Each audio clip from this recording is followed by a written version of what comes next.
আসসালামু আলাইকুম ফ্রেন্ডস, নতুন আরেকটি ভিডিওতে আপনাদেরকে স্বাগতম। সো আজকের এই ভিডিওতে আপনাদেরকে দেখানো হবে কিভাবে ক্যাপকাট দিয়ে আপনার একটা ভয়েসকে একদম ক্লিন করে ফেলবেন। আসসালামু আলাইকুম ফ্রেন্ডস, নতুন আরেকটি ভিডিওতে আপনাদেরকে স্বাগতম। তো আজকের এই ভিডিওতে আপনাদেরকে দেখানো হবে কিভাবে ক্যাপকাট দিয়ে আপনার একটা ভয়েসকে একদম ক্লিন করে ফেলবেন। শুরুতে অবশ্যই আপনারা একটা ভিডিওর বিফোর অ্যান্ড আফটার দেখতে পেয়েছেন, আর এই ধরনের বোরিং ভিডিওগুলো এখন থেকে আপনি চাইলে ক্যাপকাট দিয়ে এডিট করে খুবই চমৎকার ভয়েসের আউটপুট পেতে পারেন। যেমন আপনারা দেখতে পেয়েছেন, আমি আমার হাতে থাকা মোবাইল ফোনটি দিয়ে ভিডিও শুট করেছি, কোনো মাইক্রোফোন ইউজ করিনি, শুধুমাত্র মোবাইল ফোনে যে মাইক্রোফোন ছিল সেটা দিয়ে কিন্তু আমার ভয়েসটা রেকর্ড হয়েছে। তারপর ক্যাপকাট দিয়ে এডিট করার পর আমার একদম বোরিং ভয়েসটা একদম ক্লিন করে ফেললাম এবং শুনতে খুবই ভালো লাগছে। তো আমি কিভাবে ক্যাপকাট অ্যাপটি দিয়ে আমার ভিডিওর ভয়েসগুলো এডিট করি সেটাই আজকের ভিডিওতে আপনাদের সাথে শেয়ার করবো। সম্পূর্ণ এডিটটাই কিন্তু ক্যাপকাটে করা হবে, অন্য কোনো অ্যাপ ইউজ করা হবে না। সো রিকোয়েস্ট করবো যারা কন্টেন্ট ক্রিয়েটর আছেন তাদের জন্য ভিডিওটি খুবই ইম্পর্টেন্ট হতে যাচ্ছে, অবশ্যই সম্পূর্ণ ভিডিওটি না টেনে দেখবেন। আরেকটি রিকোয়েস্ট, এই ভিডিওটিতে লাইক দিয়ে চ্যানেলটি সাবস্ক্রাইব করে দিবেন। সো ফ্রেন্ডস, কথা না বাড়িয়ে আমাদের মোবাইল স্ক্রিনে চলে যাই। ফ্রেন্ডস, মোবাইল স্ক্রিনে আসার পর আমাদের সবার প্রথম কাজ হচ্ছে আমরা চলে যাবো গুগল প্লে স্টোরে। আপনি আইফোন ইউজ করেন বা অ্যান্ড্রয়েড ইউজ করেন, কোনো সমস্যা নেই। আমরা প্লে স্টোরে গিয়ে জাস্ট এখানে ক্যাপকাট লিখে সার্চ করে দিব।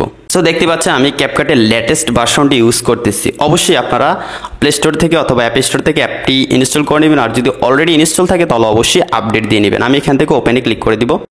ওকে, ওপেনে ক্লিক করে দেওয়ার পর এখন আমরা নিচ থেকে ক্রিয়েটে ক্লিক করে দিব। তো আমি হোমে যাই, এরকম একটা ইন্টারফেস সবাই পেয়ে যাবেন। এখান থেকে নিউ প্রজেক্টে ক্লিক করব। তারপর আমার মোবাইল ফোনে থাকা সবগুলা ভিডিও শো করতেছে, তো আমি একটা ভিডিও সিলেক্ট করে দিব। আপনাকে অবশ্যই ধীরে সুস্থিতে ভিডিওটা দেখতে হবে, অনেকগুলা কাজ আছে, স্টেপ বাই স্টেপ সবগুলা কিন্তু ফলো করতে হবে। যদি একটু মিস করেন তাহলে কিন্তু কাজটা হবে না। এটা কিন্তু আমার মোবাইল ফোন দিয়ে শ্যুট করা, কোনো প্রকার এডিট করা হয়নি, ঠিক আছে?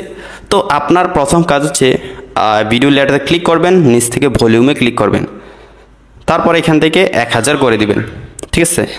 আমি আমার মোবাইলের ভয়েসটা একটু কমাই নিই, তা না হলে আমার ভয়েস দিতে সমস্যা হবে। তো তারপরে আমরা কি করব, নিচ থেকে একদম শেষে চলে যাব, ঠিক আছে? এখান থেকে আমরা নয়েজ রিডিউস নামে একটা টুল পেয়ে যাব, সেটাতে ক্লিক করে আমরা এটাকে এনেবল করে দিই। তাহলে আমাদের ভিডিওতে যত নয়েজ আছে সেগুলো রিমুভ হয়ে যাবে। কিন্তু আমি এই ভিডিওটা রোমের ভিতরে করেছি, যে রোমটাতে আসলে কথা বললে কথার প্রতিধ্বনি হয় এবং প্রচুর ইকো হয়, যার কারণে ভয়েসটা একদমই নষ্ট হয়ে যায়। তো দেখতে পাচ্ছেন আমি কিন্তু মাত্র 400 টাকা দামের মাইক্রোফোন ইউজ করতেছি, বয়া মাইক্রোফোন, যাতে আশেপাশের ইকোটা ক্যাপচার না করে, একদম কাছ থেকে ভয়েসটা রেকর্ড করতেছি। কিন্তু আমি হলিল্যান্ডের যেই মাইক্রোফোনটা কিনেছিলাম 12,000 টাকা দিয়ে, সেটা দিয়ে কিন্তু এই রুমে ভিডিও করতে গেলে ভিডিওর ভয়েসটা টোটালি নষ্ট হয়ে যায়। যেমনটা আমি আপনাদেরকে যে মোবাইল দিয়ে করে দেখাচ্ছি, এবং এই ধরনের নষ্ট ভয়েসের ভিডিওগুলো কীভাবে ঠিক করতে হয় সেটাই এডিট করে দেখাচ্ছি। তো প্রথমে আমরা কী কাজ করলাম, ভলিউমটা 1000 করে দিলাম, তারপর এখান থেকে আমরা রিডিউস নয়েজ করে দিলাম। তারপর এখানে আপনাকে আরেকটা কাজ করে নিতে হবে। আমি তো এখানে জাস্ট একটা ক্লিপ এডিট করতেছি। আপনার যখন ব্লগ শ্যুট করবেন বা ভিডিও শ্যুট করবেন তখন দেখা যায় যে মাল্টিপল ক্লিপ থাকে, যেমন 8, 10টা, 15, 20টা এরকম ক্লিপ থাকে। তো সবগুলো ক্লিপে সেম কাজ করে নেবেন। তারপর আরেকটা কাজ আছে, সেটা হচ্ছে আইসোলেট ভয়েস, ঠিক আছে? এই যে নিচে দেখতে পাচ্ছেন আইসোলেট ভয়েস, এটাতে ক্লিক করবেন। তারপর এখান থেকে কিপ ভয়েস এটা সিলেক্ট করে দিবেন।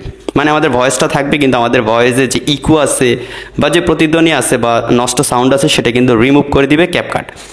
সো এখানে একটু ওয়েট করতে হবে, জাস্ট কয়েক সেকেন্ড ওয়েট করার পরে আমার কাজটা হয়ে গিয়েছে। যেহেতু আমার ভিডিওটা ছোট, আপনার ভিডিও যদি বড় হয় একটু সময় নিতে পারে, কোনো প্রবলেম নেই। ওকে, তো এই কাজটা করে নেওয়ার পর এখন আপনারা সম্পূর্ণ ভিডিওটা এডিট কমপ্লিট করবেন কাটসাট করে। তবে কোনো প্রকার সাউন্ড ইফেক্ট অ্যাড করবেন না, বা কোনো প্রকার অ্যানিমেশনের সাউন্ড মানে কোনো প্রকার ব্যাকগ্রাউন্ড মিউজিক বা সাউন্ড ইফেক্ট অ্যাড করা যাবে না। সম্পূর্ণ ভিডিওটা এইভাবে এডিট শেষ করবেন। প্রথমে ভলিউমটা বাড়াবেন, তারপর রিডিউস নয়েজ করবেন, তারপর ভয়েসটা আইসোলেট করবেন, কি ভয়েস সিলেক্ট করে। তারপর আপনাকে ভিডিওটা এখান থেকে সেভ করে নিতে হবে। উপরে আমি এআই আলট্রা এইচডি ক্লিক করবো, এখানে ডিসেবল করে দিব। তারপর এখানে যা আছে তাই রেখেই আমরা 1080p রেখেই আমরা সেভ করবো, 4K করবো না। সো আমি এখান থেকে এক্সপোর্টে ক্লিক করলাম। ক্লিক করার পর এখান থেকে ডানে ক্লিক করবো। এখানে আবার আমাদেরকে আসতে হবে, ঠিক আছে? এই প্রজেক্ট ফেলে আমরা আবার চলে আসবো। সো আমরা নিচ থেকে বা উপর থেকে আবার নিউ প্রজেক্টে ক্লিক করবো। এইমাত্র যে ভিডিওটা সেভ করলাম সেই ভিডিওটা সিলেক্ট করে অ্যাডে ক্লিক করবো। তো এখন আমরা আরেকটি টুল ইউজ করবো ভয়েসটা একদম ক্লিন করার জন্য, তাই আমরা এখান থেকে ভিডিও লেয়ারটাতে ক্লিক করবো। তারপরে আমরা নিচ থেকে একটু সামনে চলে আসবো।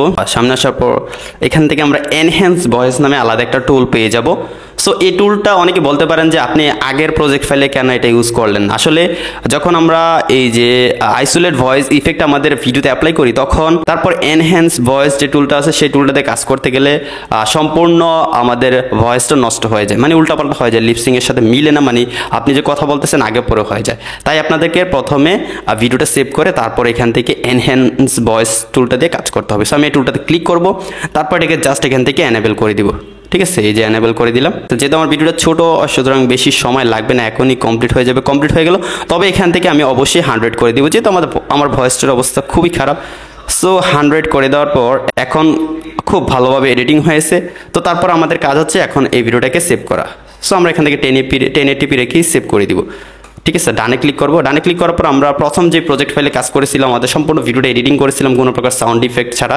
সো আমরা সেই প্রজেক্ট ফাইলে চলে যাব। তো এখন কি করবো, আমরা এখান থেকে মিউটে ক্লিক করে দিব।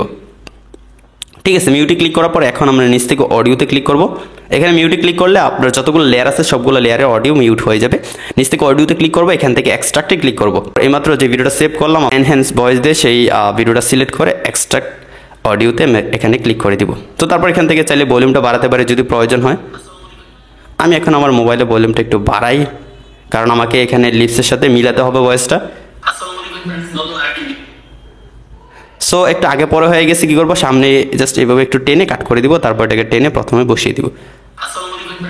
এখন লিপসিংয়ের সাথে একদম মিলে গিয়েছে। ঠিক আছে, সো আপনার ভিডিওটা কিন্তু অনেক বড় থাকবে, 3 মিনিট 5 মিনিট বা 2 মিনিট হতে পারে। সো আমার যেহেতু ছোটো, তাই এখানে ছোটো লেয়ার দেখাচ্ছে। সো একদম শুরু থেকে শেষ পর্যন্ত কিন্তু এইভাবে আপনারা মিলিয়ে দিবেন। যেহেতু একটা লেয়ার, সুতরাং সমস্যা হবে না। একদম শুরুতে যদি মিলাতে পারেন তাহলে শেষ পর্যন্ত মিলে যাবে। তো তারপর আপনার কাজ হচ্ছে আপনার ভিডিওতে সাউন্ড ইফেক্ট অ্যাড করা, ব্যাকগ্রাউন্ড মিউজিক অ্যাড করা। যেমন এটাকে আমি স্প্লিট করে আপনাদেরকে দেখাই।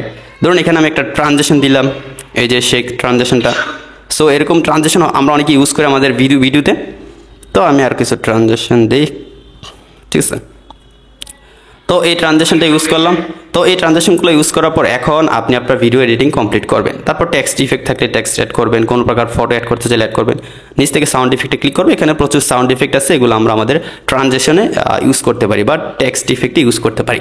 তো এই সিম্পল স্টেপ ফলো করে কিন্তু আপনারা একটা নষ্ট ভয়েসওয়ালা ভিডিওকে, বা আপনার ভিডিও যদি ভয়েস নষ্ট হয়ে যায়, আমার মতো পরিবেশে ভিডিও শ্যুট করেন, তখন কিন্তু ক্যাপকাট দিয়ে এই পদ্ধতিতে আপনারা এডিট করতে পারেন। অনেক সময় দেখা যায় বাইরে ভিডিও করলেও কিন্তু এই প্রবলেম দেখা যায়, মানুষের নয়েজ প্রচুর বেশি।